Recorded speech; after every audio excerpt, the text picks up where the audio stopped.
Hey there, Assalamu alaikum. This is Rumana Afroz, senior teacher of City Central School and College. What's up, guys? Alhamdulillah, I'm fine. Dear learners, hope all of you are fine. By the grace of Allah. Dear learners, as you can see on the board, today we will learn the rules of completing sentences.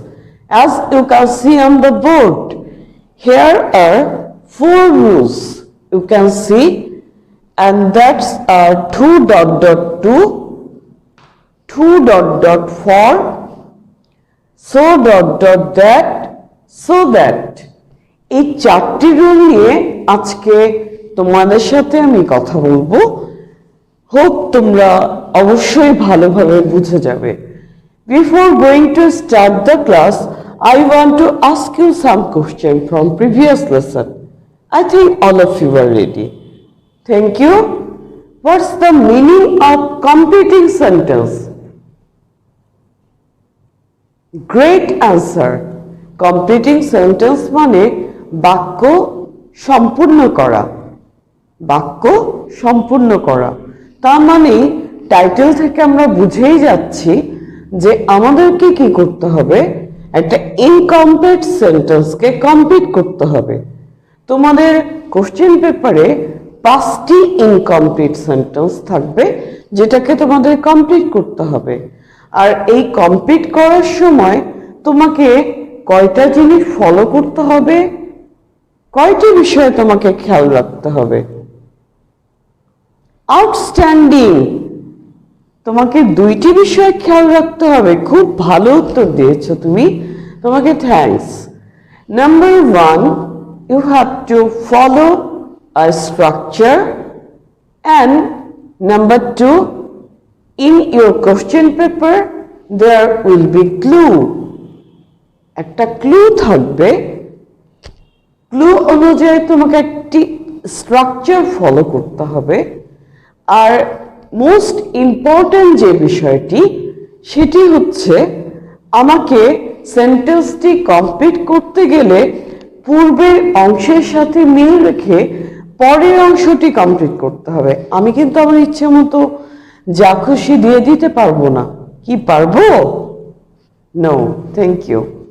Okay dear learners, তাহলে দেখো আমরা একটু এক্সাম্পলের দিকে চলে যাই, so that it may be very much clear to you. At first, we are going to deal with 2.2.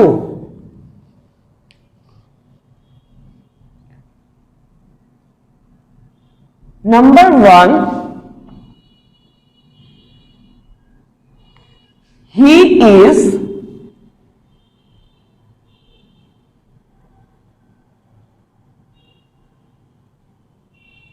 (2.2) এই যে ডট ডট, এই জায়গায় কি হবে?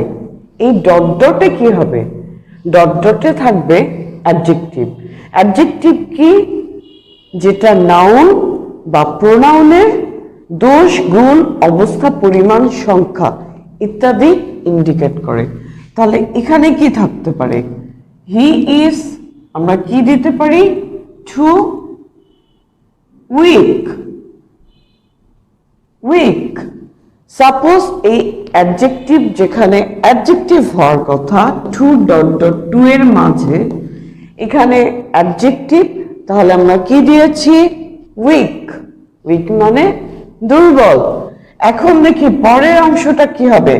অর্থাৎ তুমি প্রশ্ন পেয়েছো 2.2, এই যে তুমি কিন্তু ক্লুটি পেয়েছো। এখন এই 2.2 অনুযায়ী তোমাকে কি করতে হবে? প্রসিড করতে হবে, আগাতে হবে।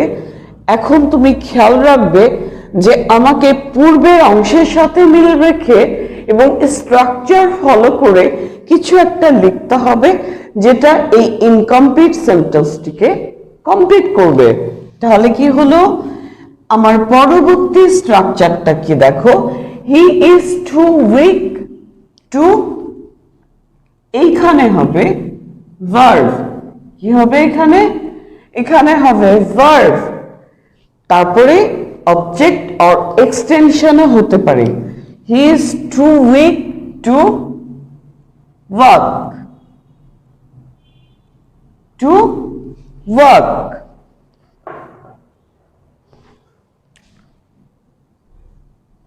টু ওয়ার্ক আমরা যদি এইটুকু লিখি তাও কিন্তু আমাদের সেন্টেন্স কমপ্লিট হয়ে যায়। দেখো কত সহজ। He is too weak to work on the street. তাহলে কিন্তু আমরা কি করলাম, আরো এক্সটেনশন করে দিলাম, অবজেক্ট এক্সটেনশন করে দিলাম। ঠিক আছে, তাহলে খুব সহজ। আমরা দেখতেই পাচ্ছি টু এর পরে অ্যাডজেক্টিভ, টু এর পরে ভার্ব, অবজেক্ট আর এক্সটেনশন দেয়া যাবে। আমি আবারও সামারাইজ করছি, খেয়াল করো। টু এর পরে অ্যাডজেক্টিভ, টু এর পরে ভার্ব V1, তারপরে কি অবজেক্ট আর এক্সটেনশন চাইলেই তুমি দিতে পারবে। Then I'm going to deal with number 2. 2 নম্বরে যাচ্ছি। দেখো 2 নম্বরটাও কিন্তু নাম্বার 1 এর সাথে অনেক মিল আছে। কিভাবে দেখো,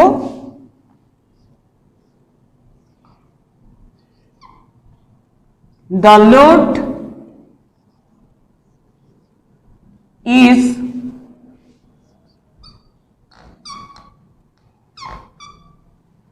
too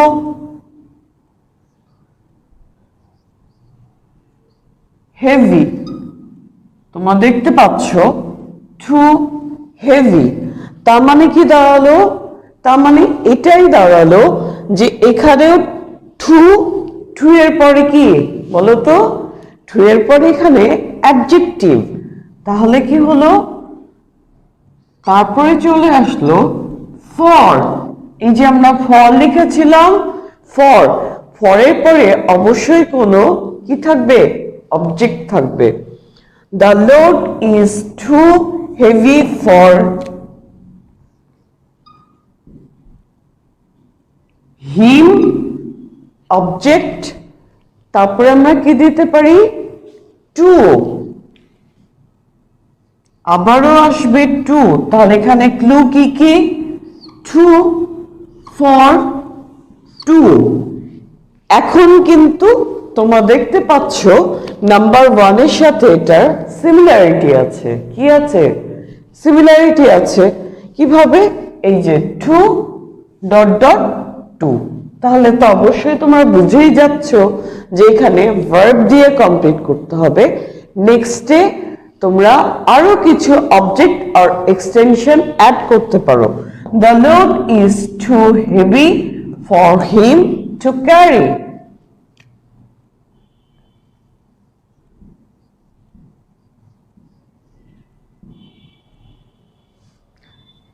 এটা হচ্ছে ম্যাটার। এখন তোমরা একটু খেয়াল করে দেখো, আন্ডারলাইন করেছি আমি কোন জায়গাগুলোতে, যেই জায়গাগুলো তোমাদের বোঝার বিষয় সেখানে আন্ডারলাইন করা আছে। ঠিক আছে, বোঝার জন্য আমি আন্ডারলাইন করে দিয়েছি, অর্থাৎ এগুলো ছিল তোমাদের ক্লু। এখন তুমি যখন সেন্টেন্সটিকে কমপ্লিট করছো তখন যেই অংশটুকু তোমার কোশ্চেন পেপারে নেই, অর্থাৎ তুমি যতটুকু কমপ্লিট করছো সেইটুকুতে কি করতে হবে, আন্ডারলাইন করে দিতে হবে পুরোটুকুতে। আর তোমরা মনে রাখবে একটা ওয়ার্ড দিয়ে কিন্তু কখনো তোমরা সেন্টেন্সটিকে কমপ্লিট করতে যাবে না, তোমরা চেষ্টা করবে আরো কিছু দিয়ে দিতে। ওকে, তাহলে দেখো এবার টু আছে, টু আছে, এরকম থাকলে এই যে আন্ডারলাইন করে দিলাম। ঠিক আছে, এরপরে দেখো টু আছে, ফর পর্যন্ত থাকতে পারে, তাহলে তোমাকে কি করতে হবে, এই যে এইটুকুতে আন্ডারলাইন করে দিতে হবে, অর্থাৎ তুমি এইটুকু কমপ্লিট করেছো। That's why these are completing sentences. Have you understood? Thank you.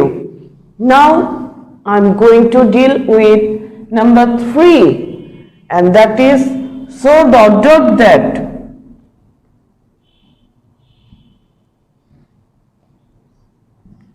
she is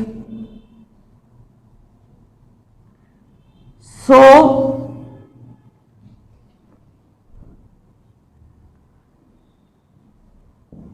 dot dot that তোমরা দেখতে পাচ্ছ so dot dot that এই রুলটিও কিভাবে কাজ করবে ওয়ান এর মতো তাহলে এখানে কি হবে তোমরা গেস করেই ফেলেছো এখানেও কিন্তু অ্যাডজেক্টিভ হবে অর্থাৎ আমরা যদি এই সেন্টেন্সটিকেই এই রুলে কনভার্ট করে লিখি তাহলে কি দাঁড়ায় দেখো তো একটু she is so weak that আছে তাহলে এই দুটো ওয়ার্ড হচ্ছে তোমার জন্য ক্লু যে তুমি কোন স্ট্রাকচার ধরে প্রসিড করবে তাহলে দেখো she is so weak that she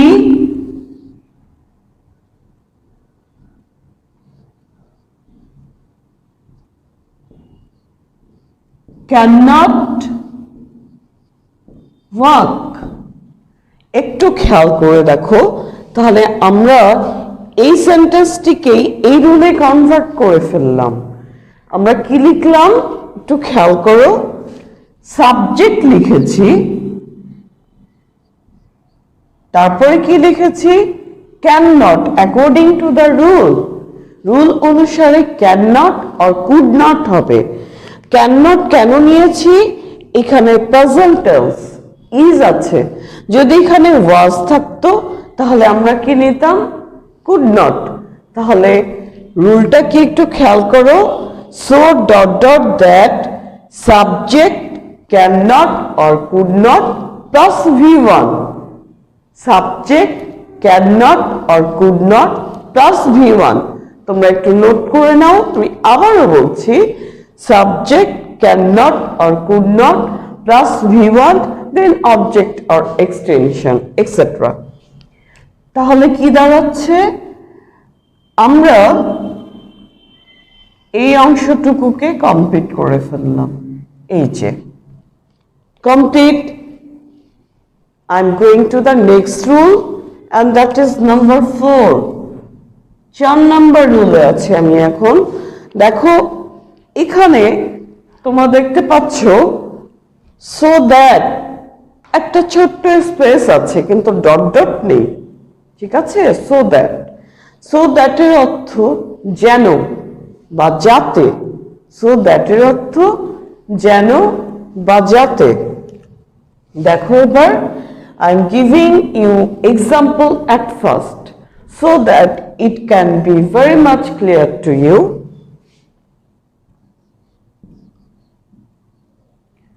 she reads more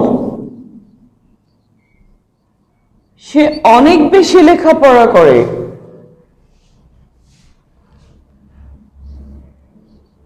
so that তোমার জন্য প্রশ্নে ক্লু আছে so that এই যে এইটাই ক্লু দেখো খেয়াল করে so that এখন পরবর্তী অংশে কি হবে পরবর্তী অংশের স্ট্রাকচার হচ্ছে দেখো আমি সেন্টেন্সটিকে কমপ্লিট করে নেই তোমাদের কাছে সহজেই ক্লিয়ার হয়ে যাবে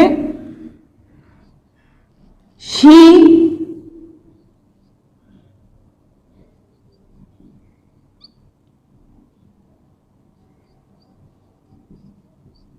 can make a good result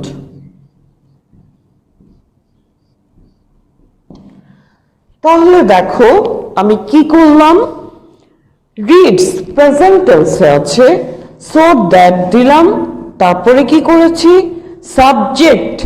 সাবজেক্টের পরে ক্যান অথবা মে কুড অথবা মাইট আর আবারও বলছি আমি সো দ্যাট এর পরে সাবজেক্ট হবে subject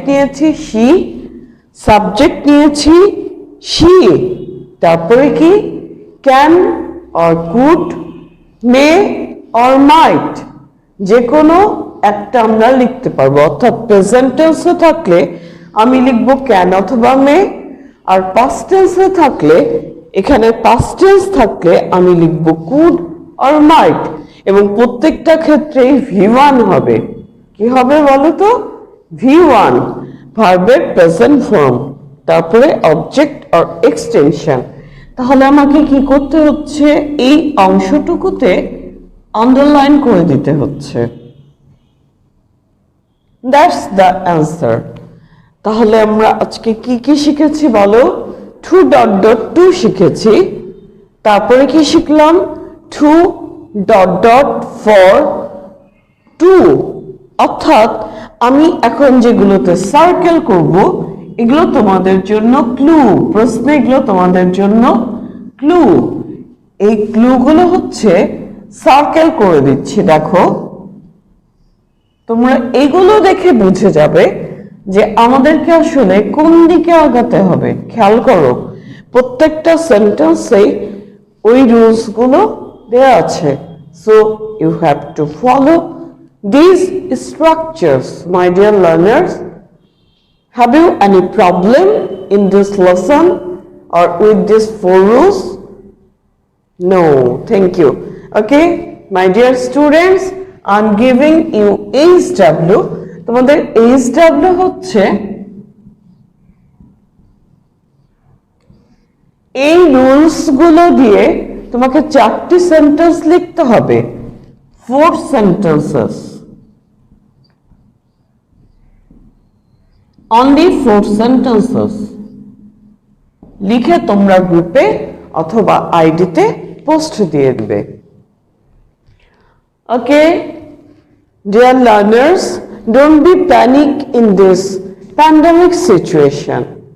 The situation is critical, but keep faith in God. Allah is the Almighty and He will save us. Pray for that. Dear learners, that's all for today.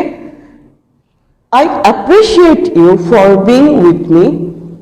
Next day we will be with another rules of completing sentences.